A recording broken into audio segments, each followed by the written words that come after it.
حافظ قرآن کو اللہ نے بہت اونچا مقام دیا۔ اس پہ مجھے اپنے مرشد شیخ الوظائف کا ایک واقعہ یاد آیا۔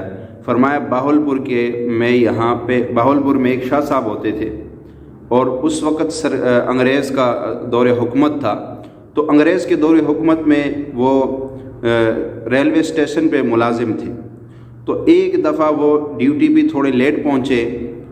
وہاں کا جو انگریز تھا، اس انگریز نے، شاہ صاحب نے ماشاءاللہ داڑھی سنت رسول پوری رکھی ہوئی تھی، تو اس انگریز نے شاہ صاحب کو طعنہ دیتے ہوئے سنت رسول کے اوپر اعتراض کر دیا۔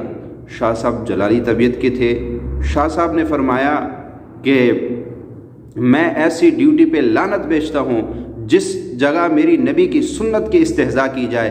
شاہ صاحب نے فوراً ریزائن دے دیا اور غصے سے گھر واپس آ گئے۔ اسی رات شاہ صاحب کو خواب میں رسول پاک صلی اللہ تعالی علیہ وسلم کی زیارت ہوتی ہے۔ رسول پاک صلی اللہ علیہ وسلم نے فرمایا میرے بیٹے، تو نے میرے سنت پہ غیرت کھائی ہے، بتا مانگ کیا مانگتا ہے؟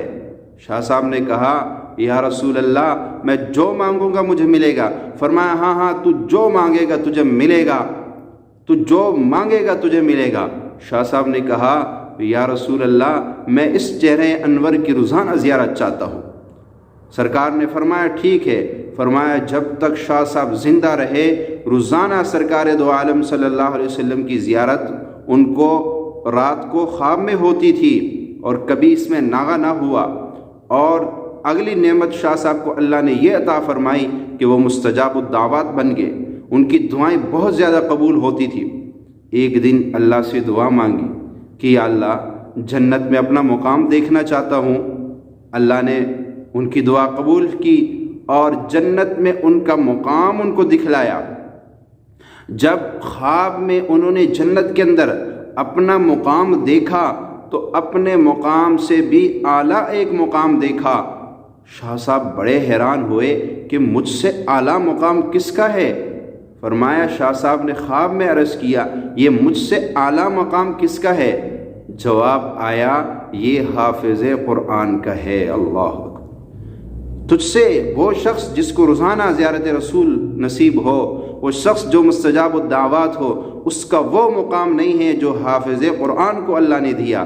شاہ صاحب جب اٹھ کے یہ تہیہ کر لیا کہ میں اب حافظ قرآن بن کے رہوں گا، شاہ صاحب نے اسی دن سے قرآن مجید حفظ کرنا شروع کیا۔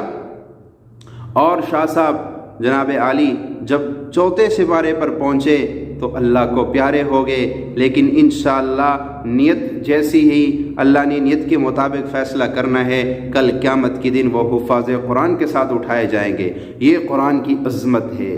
قرآن سینے میں ہو تو بڑے بڑے ولی اس مقام پہ نہیں پہنچ سکتے ہیں جہاں پہ حافظ قرآن کو اللہ پہنچا دیتا ہے۔ اس لیے قرآن سے محبت کرو، قرآن والوں سے محبت کرو، قرآن والوں کی عزت کرو۔ یہی لوگ کل قیامت کے دن جب ان کو عزت کا تاج پہنایا جائے گا اور ان کو جنت میں داخل کیا جائے گا، یہ تمہیں نہیں بھولیں گے۔ اس لیے ان کی عزت اور احترام